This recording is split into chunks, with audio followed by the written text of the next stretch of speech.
Hey guys, welcome to another episode of El Jefe's Chop Shop. I'm Jeff, and today I'm going to show you how the airbag suspension works. So I realized in the last episode I didn't show you how low the car actually sat, or how it operated. It was because I was a bit upset with how the airbag was sitting with that bottom plate. So this time I'll show you the car going up and down, how the Schrader valve system works. It's only temporary at the moment, but I'll show you anyway. And then I'll show you what is wrong with the bags and hopefully how to fix it.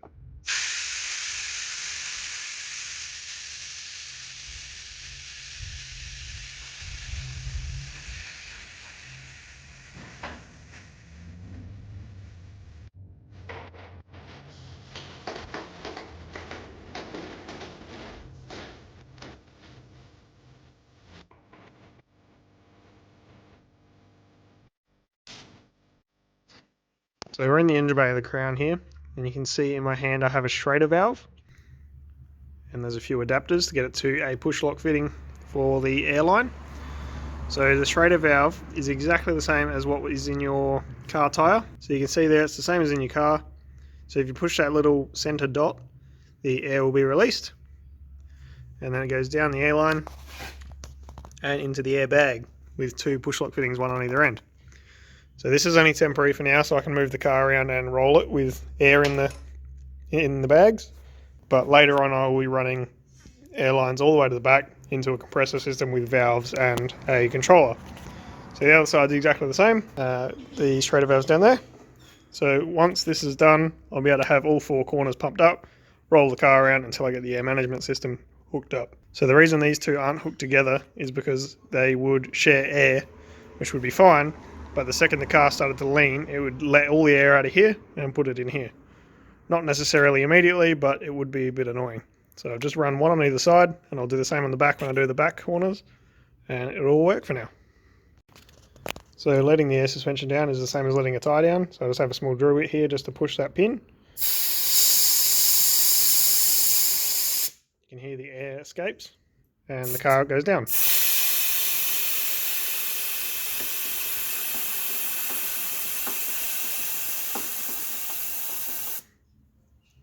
Then to pump it up, you just hook up your compressor, pump it back up again.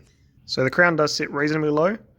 It's missing a chrome strip that goes on the wheel arch, and these are a 17-inch rim.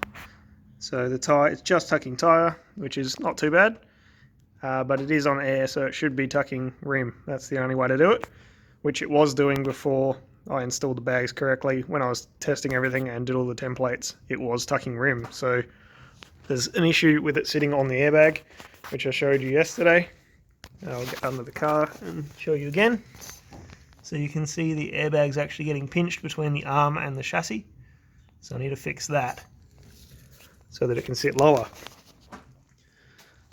I think you can see it. Just here, the bag's just getting pinched. So the way to fix that is re-drill the holes on the bottom arm inboard a little bit, and then move the airbag across, bolt it in again, and then it should go into the chassis where the spring used to go, as it did when I was templating. So I'm not going to be fixing that today, but that's what I need to do in the future, and I'm sure I'll film it and show you. But when I was testing, this inner guard here sat on the tyre. So you can see there's quite a lot of room between that. So it should sit a lot lower than this, otherwise I will not be happy. So I lied, I'm fixing it today.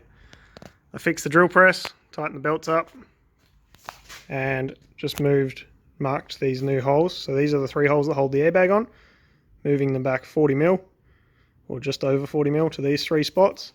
And that should be well enough, if not too much. So I might have to pull it out again, but I'll just do this and see if it gets us on the right track. Alright, so I've re-drilled those 3 holes. You can see the nice shiny ones here. So I'm going to bolt this back into the car, see if that fixes our issue. Alright, so both sides bolted in, both sides moved back 45mm. You can see it sits quite a lot lower than it did. Still not quite tucking rim, so there's still something maybe going amiss, or maybe it was my other wheels that I was tucking on, I'm not 100% sure. But I will continue to make it lower once I get to that point. But you can see the airbag isn't getting pinched anymore.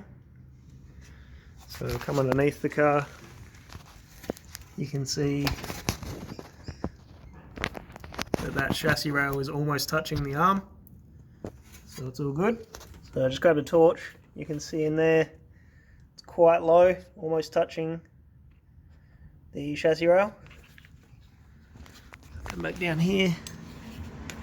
You can see there the gap is so minor, and that slightly lighter bit, the grey looking part, is the airbag, so it's not sitting on that anymore by the looks of it. So something else I took note of before was the gap between this inner arch and the wheel. So you can see now it's only about 2 fingers gap, whereas before it was 4, so it's probably about an inch lower than it was before. So I'd say that's a productive afternoon. Just spotted something when I was filming, right where the torch is, up the back there. Try and balance the phone. Just here, the arm's touching the chassis rail. So that's what's holding us up at the moment. It's just touching. So that's good, that means it's not sitting on the bag anymore. But it does mean that we're not going as low as I thought we were. So I'm still going to have to do something else to get it lower down the track, but this is good for now. I'm happy with the airbag not sitting on the piss anymore, which is fantastic. Jump up. So that's it for today. I'll do another video of it going up and down, and I'll call it a day. Thanks for watching.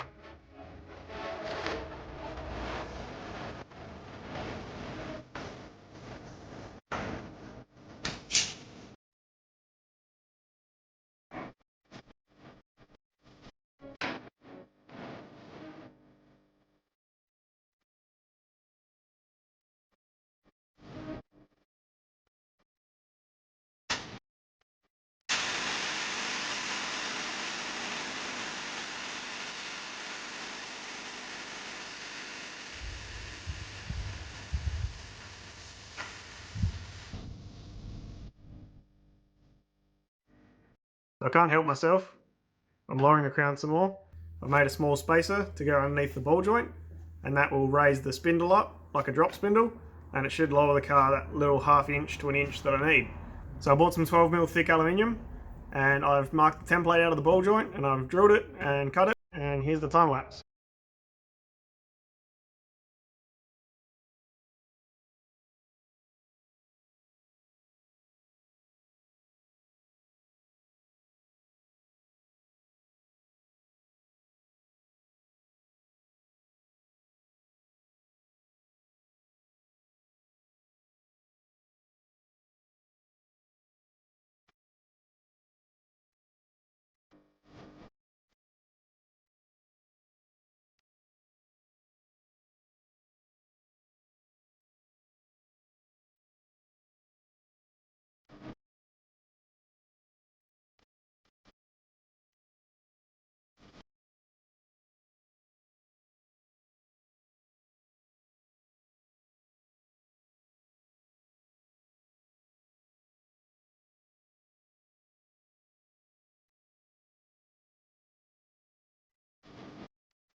So here's the result of that spacer.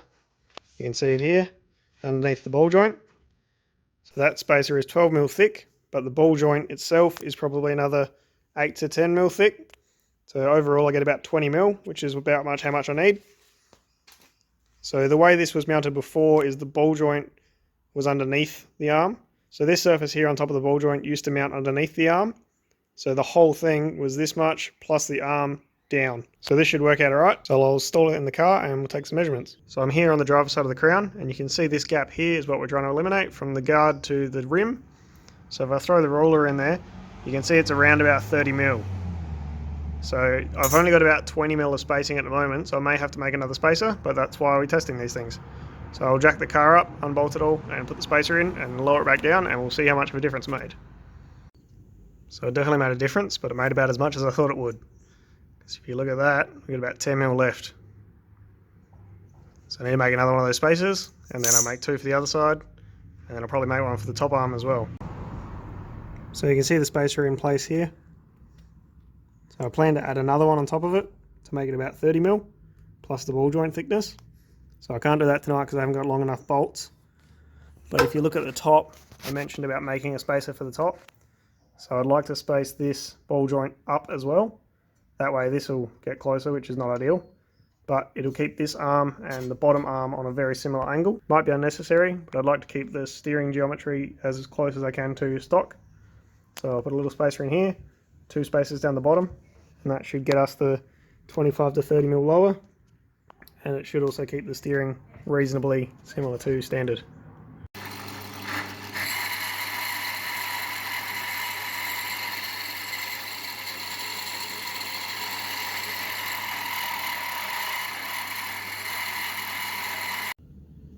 So I just finished drilling all the spacers out. It looks like it has been snowing in here. Everything's covered in aluminium. So in the last episode you would have seen that I got the engine in the crown and there was no trans attached. So this is the trans that I pulled out of the crown a couple months ago, and this is the original trans from the first 1J swap. So when I had the car swapped over to 1J, that trans was attached. This trans started to slip and was pretty much garbage. So I installed this one, which is like a $50 Gumtree find, unknown condition, and it's been reasonably fine. So it started to slip, and that's why pretty much why the car is off the road. That was slipping and there was an exhaust leak, and I decided that it was time to do some upgrades. So this trans here, the original one, has been rebuilt by MV Autos in Blackwood. So they're a local South Australian company, and they are apparently the bomb for transmissions.